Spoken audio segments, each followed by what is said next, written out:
The massive alien vessel appeared without warning, materializing above Earth's atmosphere like a mirage becoming solid. Its surface rippled with colors that shouldn't exist, defying both physics and human comprehension. For 3 months, it hung there, silent and immobile, ignoring every attempt at contact, while the world's finest minds exhausted themselves trying to understand it. In the bowels of the Global Space Initiative's headquarters, Dr. Elena Rodriguez stared at her latest failed attempt to decode the ship's emissions. Her dark eyes reflected the dancing patterns of data streams, each one representing another dead end. The room around her buzzed with the quiet desperation of 24 other scientists, all facing the same wall of silence. Another failure. The voice came from behind her, carrying the hint of amusement that seemed out of place in the tense atmosphere. Jack Harper stood there, his worn leather jacket and untamed hair marking him as an outsider among the pristine lab coats and pressed uniforms. Elena straightened, suppressing her irritation at his casual tone. "If you're here to mock our efforts, Mr. Harper, save your breath. The director may think we need a quantum mechanic, but I fail to see how your unconventional methods will succeed where our best technology has failed." Jack's eyes crinkled at the corners as he pulled up a chair, spinning it backward before straddling it. "Conventional methods aren't working because you're all thinking like scientists. This ship," he gestured at the massive hologram floating in the center of the room, "it's not just technology. It's alive." "That's impossible," Elena snapped, but even as the words left her mouth, she remembered the way the vessel seemed to pulse with its own rhythm, how its surface shifted like breathing skin.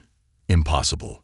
Jack reached into his jacket pocket and pulled out an ancient iPod, its surface scratched and worn.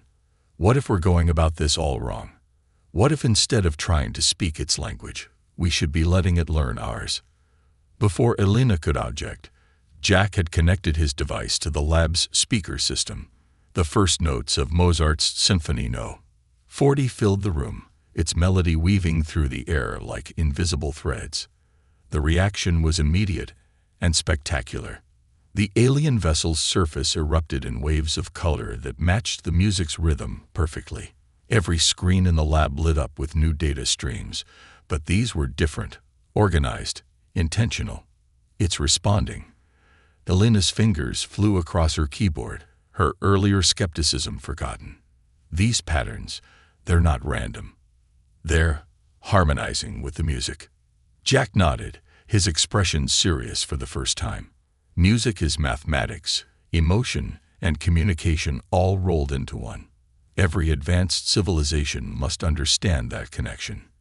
He paused, watching as the ship's responses grew more complex. "The question is, what is it trying to tell us?" The answer came in a form nobody expected. As the symphony reached its crescendo, a beam of light shot from the vessel, penetrating the facility's shielding as if it weren't there.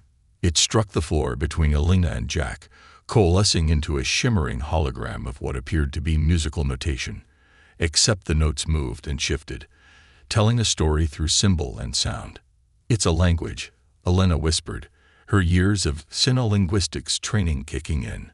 "But not just any language. It's a language of pure creativity." Jack's expression turned grim. "And something tells me we better learn to speak it fast, because I don't think this ship came all this way just to join Earth's orchestra."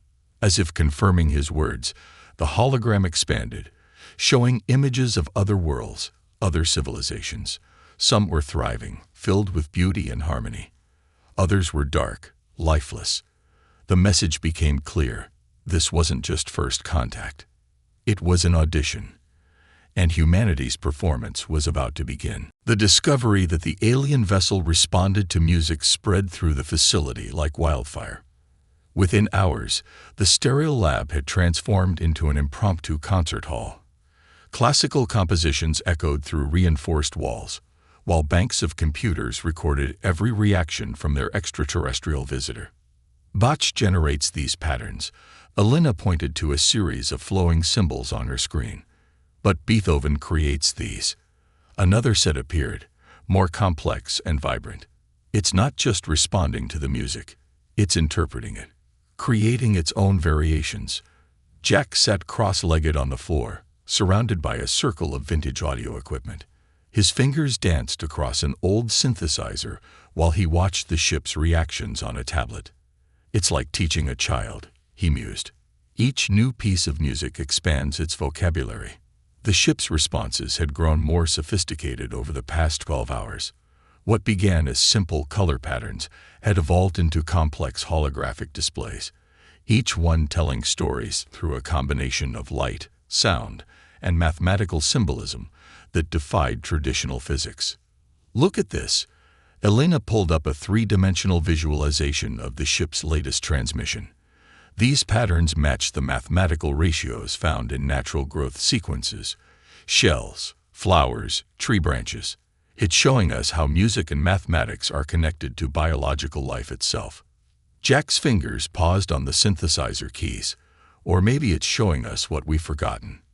He stood, walking to the window that overlooked the massive vessel hovering in the distance. We've spent centuries separating art and science, treating them as opposing forces. What if that's our biggest mistake? Their discussion was interrupted by the arrival of General Marcus Walsh, his uniform crisp despite the late hour. "Dr. Rodriguez, Mr. Harper, the UN Security Council has been briefed on your breakthrough." His tone made it clear what he thought of their methods. They're concerned about the implications. Implications? Elena crossed her arms. "We've achieved first contact with an advanced alien civilization. The implications are incredible." "Exactly." Walsh's expression hardened. "Which is why this facility is now under military control. We can't risk this technology falling into the wrong hands." Jack laughed, but there was no humor in it. "Technology? You still don't get it, do you? This isn't about technology. It's about understanding." As if in response to his words, the ship pulsed with a new pattern of lights. The hologram in the center of the room expanded, showing scenes from Earth's history, not of wars or technological achievements, but of artistic creation. Cave paintings flowed into Renaissance masterpieces, tribal drums merged with classical orchestras, ancient dances evolved into modern performances. "It's been watching us," Elena breathed. "Learning about us, but not our military capability or our scientific advancement. It's been studying our creativity, our ability to make art." The hologram shifted again, showing other worlds. On each one, similar scenes played out, different forms of life creating their own versions of art and music. Some were beautiful, others alien and strange, but all shared the same fundamental drive to create. "This isn't just first contact," Jack said quietly. "This is an evaluation. The ship isn't just a vessel. It's a sentinel, judging whether we're ready to join something much bigger than ourselves." Walsh's hand moved to his sidearm. "All the more reason to maintain control of the situation. This facility is now under lockdown. No one in or out without my direct authorization." But even as he spoke, new alarms began to blare. On every screen, new data poured in as the ship's energy readings spiked dramatically. The hologram in the center of the room transformed into a countdown, its alien numerals slowly ticking away. "What's happening?" Walsh demanded. Elena's fingers flew across her keyboard. "The ship's changing its orbit. And these numbers, if I'm reading them correctly, we have exactly 48 hours. Until what?" Jack's expression was grim as he watched the ship pulse with increasing intensity. "Until we prove we deserve to survive." The next 18 hours became a blur of frantic activity. While military personnel fortified the facility's defenses, Elena and Jack worked tirelessly to decipher more of the ship's musical language. The countdown continued its relentless march toward zero, each tick echoing through the facility like a heartbeat. "These patterns keep repeating." Elena pointed to a series of harmonious wavelengths on her screen. "It's not just music. It's a key to something bigger." Her office had become a chaos of holographic displays, each showing different aspects of the ship's communications. Jack sat nearby, surrounded by a collection of instruments from around the world: a sitar, a gem drum, an erhu, and more. Every culture on Earth has its own musical tradition, he said, plucking at the sitter's strings. But they all follow the same mathematical principles, the same patterns we're seeing from the ship. The vessel's responses had grown more complex with each passing hour. Now, instead of simply reacting to Earth's music, it began creating its own compositions, haunting melodies that seemed to bypass the ears and speak directly to the soul. Scientists in the facility reported strange dreams, visions of distant worlds and civilizations far beyond human comprehension. Their work was interrupted by the arrival of Dr. Yuki Tanaka, the facility's quantum physicist. Her usual calm demeanor was shaken. "You need to see this," she said, pulling up a new set of readings. "The ship isn't just communicating. It's altering the quantum field around Earth. These vibrations, they're changing the fabric of reality itself." Before either could respond, the facility's lights flickered. The holographic displays distorted, then reformed into a new image, a vast network of light stretching across the galaxy. Each point of light pulsed with its own unique rhythm, all combining into a grand cosmic symphony. "My God," Elena whispered, "it's showing us the network, all the civilizations that passed their test." Jack stepped closer to the hologram, his eyes wide. "And the dark spots, those must be the ones that failed." The image zoomed in on one particular dark spot. The scene that played out was horrifying. A world of incredible technological advancement, but devoid of art, music, or creativity. Its people had lost their ability to dream, to create, to feel. In the end, they turned their weapons upon themselves, leaving only silence behind. That's what the ship is judging, Elena realized. Not our technology or our weapons, but our ability to maintain our humanity in the face of advancement. Their revelation was cut short by the facility's perimeter alarm. General Walsh burst into the room, his face tight with tension. "We've got company. Every major military power on Earth has deployed forces. They're demanding access to the ship." "They still don't understand," Jack said, shaking his head. "They think they can take control of this by force."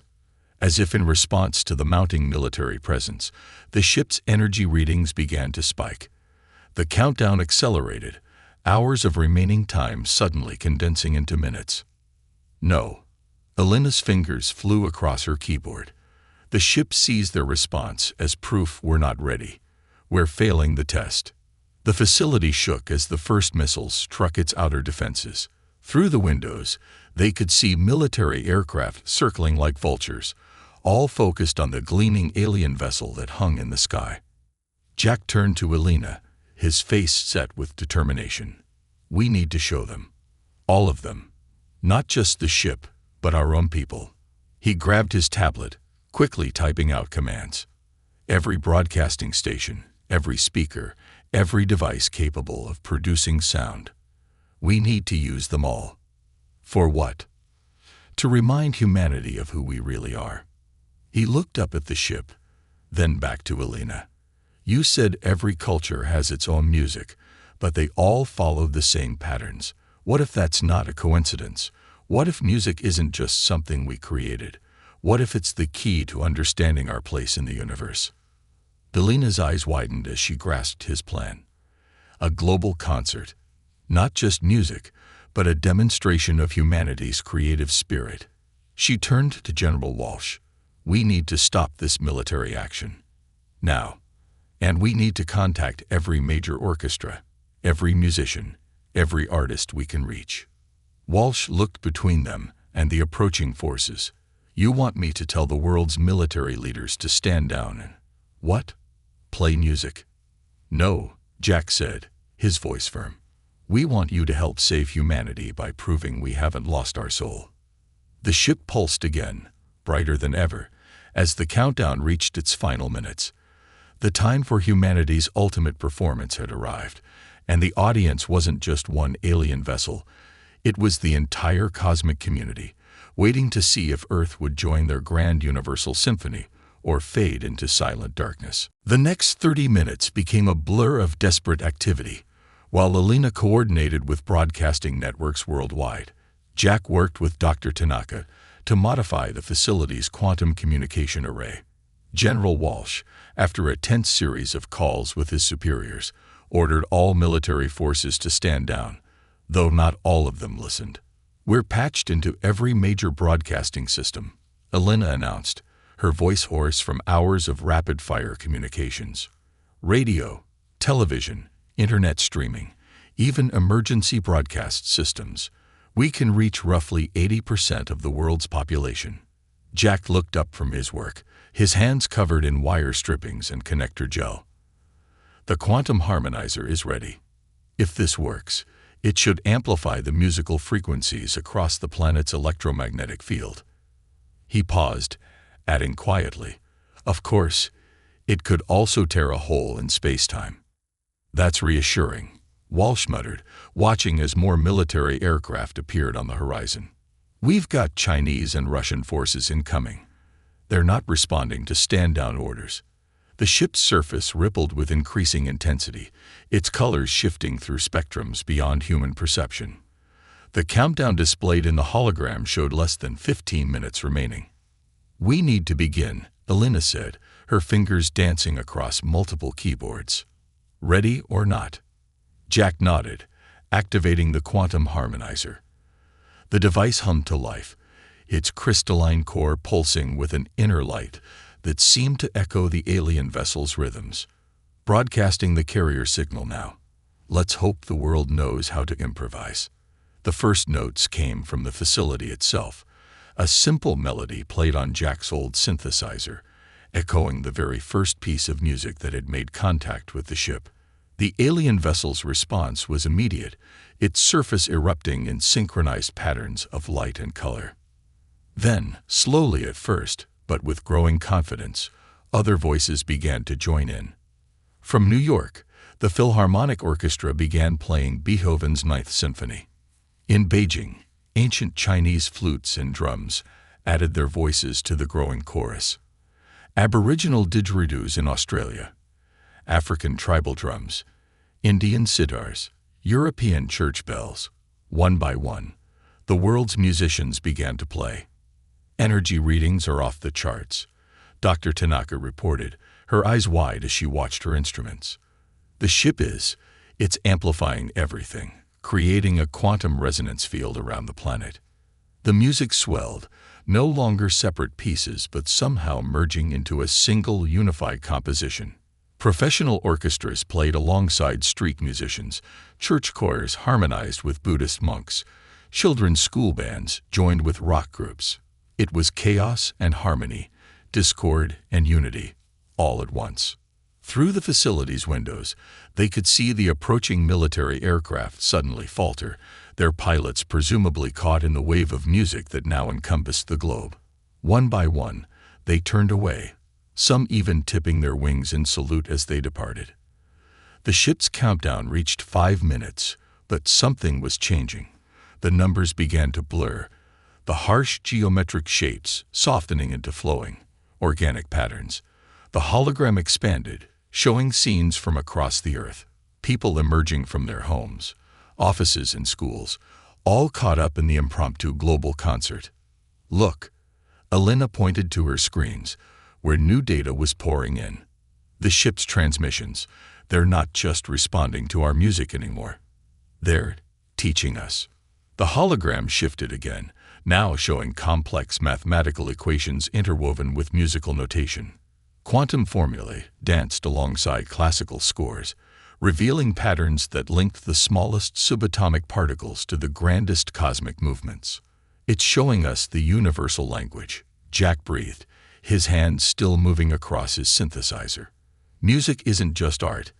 It's the fundamental language of reality itself, the mathematics of existence expressed through sound and rhythm."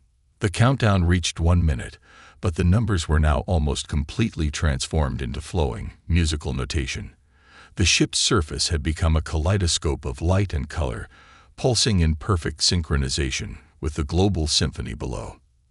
As the final seconds approached, a new sound began to emerge from the ship itself, a harmony unlike anything ever heard on Earth, yet somehow perfectly complementary to the music humanity was creating. It was the sound of the cosmic network, the grand symphony of civilizations across the galaxy, and Earth was being invited to join the chorus. The countdown reached 0, but instead of stopping, the numbers transformed into pure light, flowing like liquid gold through the air. The ship's surface had become transparent, revealing layers of intricate structures that pulsed with the combined music of Earth and the cosmos. The global concert continued, humanity's voice growing stronger as more and more people joined in, understanding on some fundamental level that they were participating in a moment that would redefine their species' destiny. "The quantum field is stabilizing," Dr. Tanaka announced, her voice filled with wonder. "It's creating some kind of harmonic bridge between us and the ship." Alina's screens were alive with new data, symbols and equations flowing faster than she could process. These aren't just communications, she realized. They're instructions. The ship is teaching us how to join the network. Jack's fingers moved across his synthesizer with newfound purpose, following patterns he somehow knew without understanding how he knew them. The music he created wove seamlessly with the global symphony and the ship's cosmic harmony, creating something entirely new, a bridge between worlds. The hologram expanded one final time, filling the entire facility with a vision of the galaxy unlike anything human eyes had ever seen. Every star, every planet, every particle of cosmic dust was connected by threads of musical energy, creating a vast, living network of consciousness and creativity. "My God," Walsh whispered, his military bearing forgotten in the face of such beauty. "This is what we've been preparing for all along. Every piece of music ever written, every art form we've created, they were all steps toward this moment." The ship's response came not in words or even musical notes, but in pure understanding that flooded through everyone present. The test had never been about proving humanity's worth to join the network. It had been about helping humanity discover that they had been part of it all along. Every culture's music, every form of artistic expression, had been echoes of the cosmic symphony that bound all sentient life together. The facility's walls seemed to dissolve as the harmonic bridge strengthened, giving them a direct view of their place in the universal chorus. They could see other civilizations, countless species all contributing their unique voices to the eternal song of existence. Some were so advanced they existed as pure energy, others were just beginning their journey toward consciousness, but all were connected through the fundamental language of creation itself. "It's beautiful," Alina breathed, tears streaming down her face as she watched mathematical equations dance with musical notes in the air around them. "All this time, we thought we were alone in the universe, but we were just learning our part in the song." Jack nodded, his hand still moving across the keys. Every civilization reaches this moment, when they have to choose between discord and harmony, between isolation and connection. He looked up at the ship, which now seemed less like a vessel and more like a conductor's baton, guiding Earth toward its place in the cosmic orchestra. "We chose harmony." The quantum harmonizer pulsed one final time, its crystalline core synchronizing perfectly with both the ship and the global concert. In that moment, something fundamental shifted in human consciousness. People across the planet felt it, a deepening of awareness, an understanding that they were part of something vastly larger than themselves. The ship began to change, its form flowing like liquid light as it adjusted to Earth's newfound resonance. When it stabilized, it was no longer a single vessel, but a network of smaller ships, each one tuned to a different aspect of human creativity. They would serve as teachers, guides, and collaborators as humanity learned to fully embrace its role in the universal symphony.